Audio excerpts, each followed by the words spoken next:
नमस्कार हमारे किसान बंधु, आप सभी को किशोर कुमार की तरफ से हम आज कृषि विभाग में बता रहे हैं आप सभी को कि खेत में घास हो जाता है, उसके लिए क्या करें। तो कहते हैं कि आने वाला समय में खरीफ मौसम में धान की रोपाई होता है। लोग की समस्या हो जाता है कि उसमें धान कैसे, धान में है घास तो उसको ख़त्म करें। तो सबसे पहले तो हम एडवाइस देंगे आपको कि सिर्फ जिस तरह से रोपा जाता है उस तरह से धान को आप रोपाई कीजिए, लाइन में कीजिए, पंक्ति में कीजिए, ताकि आपको खरपतवार निकालने में भी आसानी होगा। अगर कोनो ब्रेड मशीन है तो उसे भी चला करके आपने उसी में घास जो कट जाएगा और कोनो ब्रेड से काटने के बाद हो जाए उसी में खरपतवार से हरी खाद भी बन जाएगा। तो उस तरह से आप कर सकते हैं।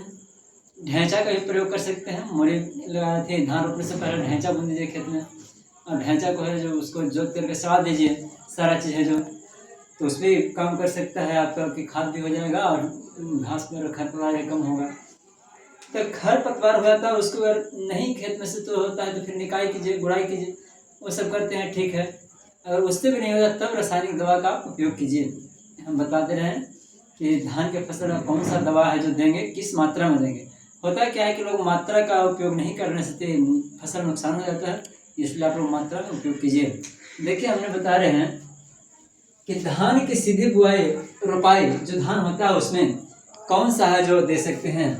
देखिए वेटाक्लोर 50 EC 50 EC या फिर प्रीतिलाकोर 50 EC या एनिलोफास 30 EC आप ये दवा है जो दे सकते हैं।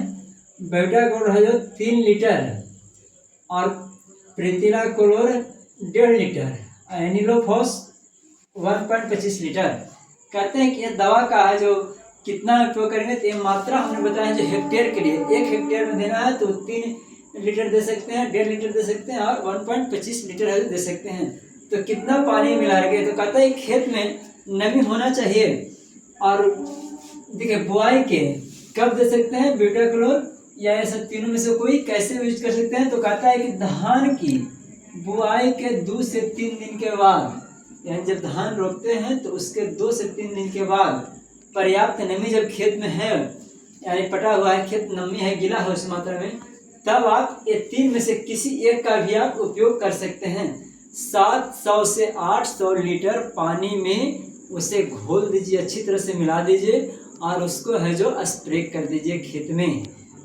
कहते हैं कि अच्छी तरह 700 से 800 मिलीलीटर पानी मिलाकर छिड़काव करने से खरपतवार नष्ट हो जाते हैं।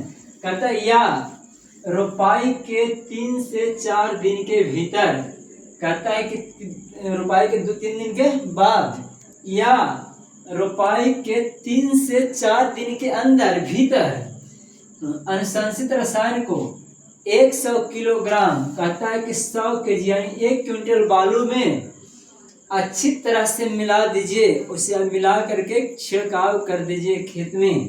तो कहता है कि वह है जो आपका समान रूप से प्रयोग करते हैं तो है खरपतवार नाशी खत्म हो जाएगा। खरपतवार जो रहेगा आपका खेत में, ये तीनों दवा में से कोई एक दवा का आप यूज कर सकते हैं। उसके बाद फिर एक दवा और है, बता देते हैं आपको। देखिए 20 पायरीबैक सोडियम 10%, कहता है कि ये दवा है जो 20 से 25 ग्राम सक्रिय दवा है, 20 से 25 ग्राम। कहता है कि रोपाई के 20 से 25 दिन बाद व्यवहार कर सकते हैं। जब फसल आप धान को रोप दिए हैं, खेत में नमी होना चाहिए, 20 से 25 दिन के बाद है जो इसको आप खेत में मिला करके 20 से 25 ग्राम दवा है, सक्रिय दवा है, जिसको मिला करके है कहता है कि आप स्प्रे कर सकते हैं। तो मोथा भर के पौधा है जो नष्ट हो जाएगा।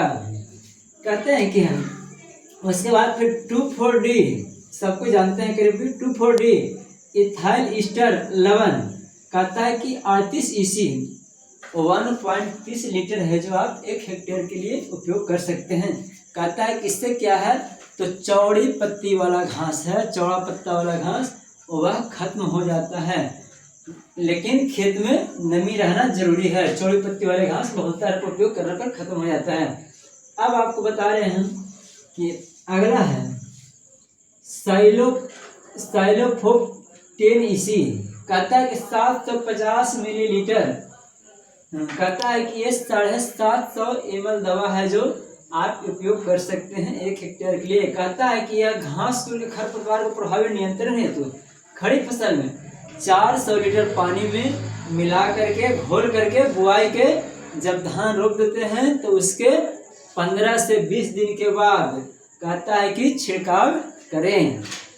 घास कुल का पौधा है जो एक खरपतवार नष्ट हो जाता है।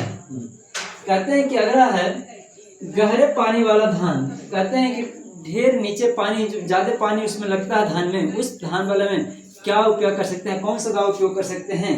तो कहता है गहरे पानी वाला धान में बेटाक्लोर 5% जी दानेदार। देखिए वहाँ लिक्विड में बता रहे थे, यहाँ दानेदार है उसको, या थायोवेन कार 5% जी दानेदार, या नाइट्राफेन 5% जी दानेदार, या कॉपर सल्फेट जो तुतिया का चूर्ण होता है, तुतिया का चूर्ण जो देखे हैं, तुतिया का चूर्ण होता है, उसे भी आप उपयोग कर सकते हैं। 1 हेक्टेयर में तुतिया का चूर्ण 15 से 20 केजी है जो आपका लगेगा, उसको है जो आप खेत में छिड़ सकते हैं। कैसे छिड़ते प्रयोग कर सकते हैं इसको, जो दानेदार उसको? तो कहता है कि घास कुल जो पौधा है उसको नियंत्रण के लिए 100 केजी बालू, 1 क्विंटल बालू में अच्छी तरह मिला दीजिए, मिला कर उसे खेत में छिड़िए। लेकिन खेत में याद रखिएगा नमी की मात्रा होना जरूरी है, उसमें नमी होना चाहिए। आप ये सब दवा का यूज कर सकते हैं। दानेदार है, गहरे पानी में, क्योंकि उस ज़्यादा पानी रहता है तो उसमें है जो आपका ही दवा काम करेगा। दानेदार में छिटिएगा मिला करके बालू में, बेटाक्लोर 5% जी दानेदार। ये आपका खरपतवार नाशी रसायन है जो आपका यूज खेत में पड़ेगा। धान फसल में लोग की समस्या, ज़्यादा लोग का समस्या धान की फसल में, गेहूँ की फसल में ज़्यादा रहता है, मक्का की फसल में रहता है। तो हमने पहले ही बताए हैं प्याज की फसल की, आलू का फसल के बारे में, उसमें कौन सा दवा यूज कर सकते हैं, टमाटर में कौन सा यूज कर सकते हैं, पहले वीडियो में हमने बताए थे। इस वीडियो में आज हमने सिर्फ धान की बताया है, गहरा वाला में और कम पानी वाला, दोनों धान के लिए आप स्प्रे कर सकते हैं। और मेरा चैनल को अच्छा लगे तो सब्सक्राइब कर लीजिएगा। हमारा चैनल है @कुमार बाबू 9465। अच्छा लगे लाइक करिए। धन्यवाद। आप लोग यूट्यूब पर ही मेरा चैनल को ध्यान से देखिएगा। नमस्कार।